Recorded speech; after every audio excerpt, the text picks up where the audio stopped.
ನಾಗರಾಜ್ ಅವರ ಬಳಿಯಲ್ಲಿ ಬ್ರೇಕ್ ಟೈಮಲ್ಲಿ ಮಾತಾಡ್ತಾ ಇದ್ದೆ. ಸರ್, ಎಷ್ಟು ವರ್ಷಗಳಿಂದ ಒಂದು ವ್ಯಾಪಾರ ಮಾಡ್ತಾ ಇದ್ದೀರಿ ಅಂತೇಳಿ. ಹೆಚ್ಚು ಕಡಿಮೆ 40 ವರ್ಷ ಆಗಿದೆ. ಅವ್ರ ತಂದೆ ಅವರಿಗೆ ಒಂದು 65 ವರ್ಷ ಇದೆ. ಆ ಹಂತದಿಂದನೂ ಕೂಡ ಇಬ್ಬರು ವ್ಯಾಪಾರ ಮಾಡ್ಕೊಂಡು ಬಂದಿದ್ದಾರೆ. ಅವಿನಿ ರೋಡಲ್ಲಿ 1 kg ಬೆಳ್ಳಿ ಎಷ್ಟಿಗೆ ತೊಗೊಂಡಿದ್ರಿ ಸರ್ ನೀವು ಅಂತ ನಾನು ಕೇಳಿದಾಗ ಅವ್ರು ಹೇಳಿದ್ರು 2200 ರೂಪಾಯಿಗೆ ನಾನು 1 kg ಬೆಳ್ಳಿ ತೊಗೊಂಡಿದ್ದೆ ಅಂತ.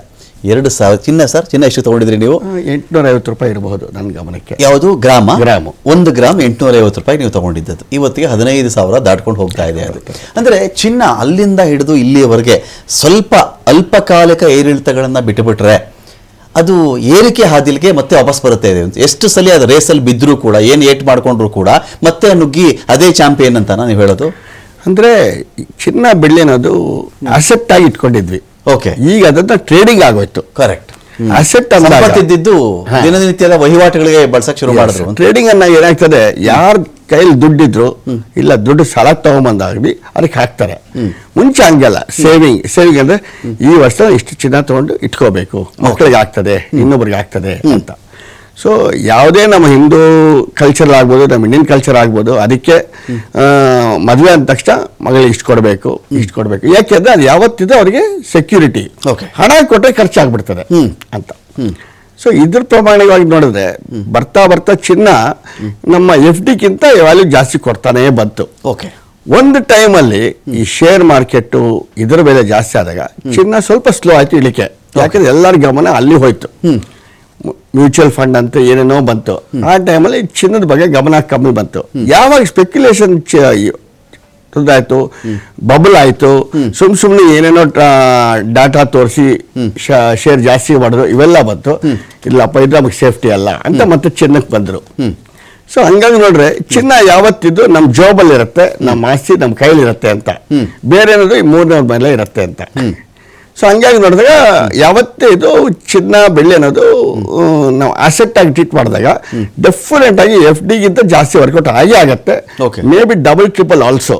Okay, because of trading high low ಆಗ್ತದೆ. ಸರ್, ನೀವು ವ್ಯಾಪಾರಿಗಳು ಹೌದು. ನೀವು ಇವತ್ತಿನ ಕಾಲಕ್ಕೆ ಒಬ್ಬ ಮನುಷ್ಯ ಅವನೇನು ಬಯಸ್ತಾನೆ ಅಂತ ಹೇಳಿದ್ರೆ, ಸರ್, ಕೋವಿಡ್ ಕಾಲದಲ್ಲೇ ನೀವು ಆಗಲೂ ಒಂದು ಒಳ್ಳೆ ಮಾತು ಹೇಳ್ತಾ ಇದ್ರಿ. ಕೋವಿಡ್ ಕಾಲದಲ್ಲಿ ಅನೇಕರು ಈ ಶೇರ್ ಮಾರ್ಕೆಟ್ದು ಅಕೌಂಟ್ಗಳು ಓಪನ್ ಮಾಡೋಕ್ಕೆ ಶುರು ಮಾಡಿಬಿಟ್ರು ಅಂಥೇಳಿ.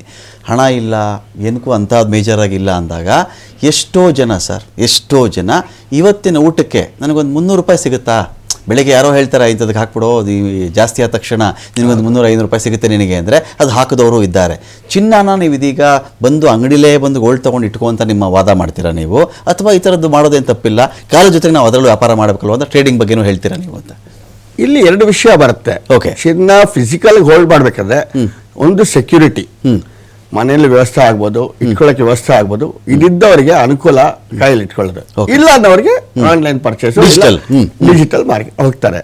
ಸೊ ನಮ್ಮ ಇಂಡಿಯನ್ ಕಲ್ಚರ್ ಮ್ಯಾಕ್ಸಿಮಮ್ ಯೋಚನೆ ಮಾಡೋದು ಕೈಲಿದ್ರೆ ಅದು ಆನಂದನೇ ಬೇರೆ, ನಮ್ಮಿದ್ರೆ ನಮ್ಗೆ ಇದ್ದ ಶಕ್ತಿ ಇದ್ದಂಗೆ, ಅದು ಒಂದು ಫೀಲ್. ಸೊ ಯಾವತ್ತಿದ್ರು ಚಿನ್ನ ಬೆಳ್ಳಿ ಇದ್ರೆ ನಮ್ಗೆ ಯಾವತ್ತಾದ್ರೂ ಅದು ಕಾಪಾಡುತ್ತೆ ಅನ್ನೋದೊಂದು. ಫೈನ್. ಪ್ರೇಮಶೇಖರ ಸರ್, ಈಗ ಏನಾಗುತ್ತೆ ಅಂತ ಹೇಳಿದ್ರೆ, ಫೆಡ್ರಲ್ ಬ್ಯಾಂಕ್ ಜೊತೆಗೆ ಫೈಟ್ ಮಾಡೋಕ್ಕಾಗಲ್ಲ ವಿಶ್ವ ಅಂತ ಒಂದು ಮಾತು ಹೇಳ್ತಾರೆ. ಡಾಲರು ಚಿನ್ನವನ್ನು ಕ್ರಶ್ ಮಾಡಿಬಿಡುತ್ತೆ ಅಂತ ಒಂದು ವಾದ ಇದೆಯಲ್ಲ, ಇದೆಲ್ಲ ನಿಜಾನ ಸರ್? ಇದು ಸರ್ ಹಿಂದೆ ಆಗ್ತಾ ಇತ್ತು. 73ನಲ್ಲಿ ಆ ಪೆಟ್ರೋ ಡಾಲರ್ ಎಲ್ಲ ಶುರುವಾಯ್ತಲ್ಲ, ಆವಾಗ ಆಗ್ತಾ ಇತ್ತು. ಮತ್ತೆ ಸೋವಿಯತ್ ಯೂನಿಯನ್ ಕೊಲ್ಯಾಪ್ಸ್ ಆಯ್ತಲ್ಲ, ಅಮೆರಿಕ ಒಂದು ಆಕ್ಚುಲಿ ಅದೊಂದು ಎಮರ್ಜ್ ಆಯ್ತಲ್ಲ ಯೂನಿಪೋಲರ್ ವರ್ಲ್ಡ್ ಇದರಲ್ಲಿ, ಆವಾಗ ಅವೆಲ್ಲ ನಿಜ ಇತ್ತು. ಓಕೆ, ಡಾಲರ್ ಅದು ಸುಪ್ರಿಮೇಸಿ ಆಫ್ ಡಾಲರ್, ಅದು ಇಡೀ ಅದು ಗ್ಲೋಬಲ್ ಇಕಾನಮಿನ ಡ್ಯಾನ್ಸ್ ಆಫ್ ದ ಡಾಲರ್ ಅಂತೆಲ್ಲ ಒಪ್ಕೊಂಡು ಹಂಗೆ ಆಯ್ತು, ನಾವು ಒಪ್ಕೋತಾ ಇದ್ವಿ. ಆದ್ರೆ ಏನಾಗಿದೆ, ಈ ಅಮೆರಿಕದ ನೀತಿಗಳಿಂದಾಗಿಯೇ ಡಾಲರ್ದು ವ್ಯಾಲ್ಯೂ ಕಡಿಮೆ ಆಗ್ತಾ ಇದೆ. ಇನ್ಫ್ಯಾಕ್ಟ್ ಓಕೆ, ಕೆವಿನ್ ವಾರ್ಷ್ ಬರ್ಬೋದು, 1% ಇಳಿಸಬಹುದು, ಅದು ಗೊತ್ತಿಲ್ಲ 4 ತಿಂಗಳಲ್ಲಿ ಏನೇನಾಗ್ತದೆ ಅಂತ ಈಗಲೇ ಹೇಳಕ್ಕಾಗಲ್ಲ. ಅಥವಾ ಬಂದೇ ಬಿಟ್ಟ ಮತ್ತೆ ಆಕ್ಚುಲಿ ಇಂಟ್ರೆಸ್ಟ್ ರೇಟ್ ಅನ್ನ 1% ಇಳಿಸ್ತಾ ಅಂತ ಹೇಳಿದಾಗ ಆವಾಗ ಒಂದು ರೀತಿಯ ಡಾಲರ್ಗೆ ಬಹಳ ಡಿಮ್ಯಾಂಡ್ ತುಂಬಾ ಜಾಸ್ತಿ ಆಗಿಬಿಡಬಹುದು. ಆಗ ಒಂದು ಸ್ವಲ್ಪ ಆಕ್ಚುಲಿ ಚಿನ್ನದಕ್ಕೆ ಈಗ ಆಗಿದೆಯಲ್ಲ ಅಂತದೇ ಒಂದು ಪ್ರಮಾಣದ ಹಾನಿ ಆಗ್ಬೋದು.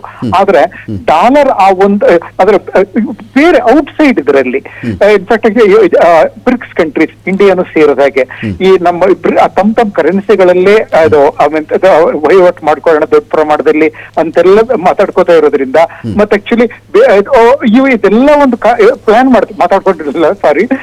ಮಾಡ್ಕೋತಾ ಇರೋದ್ರಿಂದ ಡಾಲರ್ ಮೇಲಿನ ಅವಲಂಬನೆ ಕಡಿಮೆ ಆಗ್ತಾ ಇದೆ ಗ್ಲೋಬಲಿ. ಹೀಗಾಗಿ ಅದಕ್ಕೆ ಈ global economy is no longer dance of the dollar.